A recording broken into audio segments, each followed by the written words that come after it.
Okay sir, okay.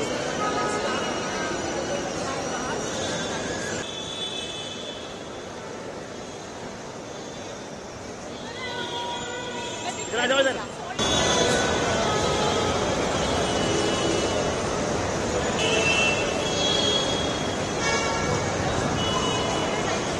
हाँ बोलो।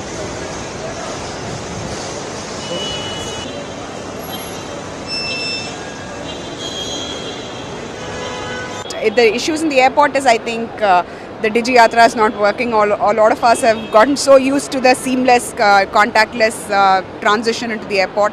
I see long queues now. I think it's going to take me at least 45 minutes, 1 hour to get into the airport. I don't know how long the security is going to take. And right now, I'm not even sure of the impact on the timings of the flight as well.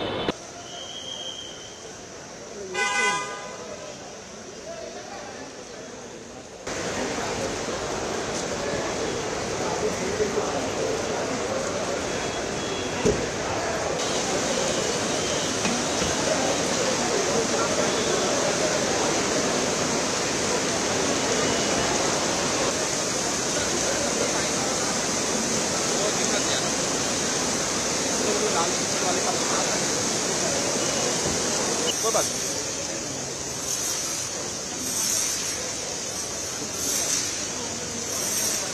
तो Microsoft का कुछ issue हुआ है, वो boarding pass बना के दे रहे, right to hand to right बना के दे रहे, तो लाइन बहुत अंदर लगी हुई है, भीड़ है, तो बारिश बहुत सारी है और ये सब इश्यू आ रहा है।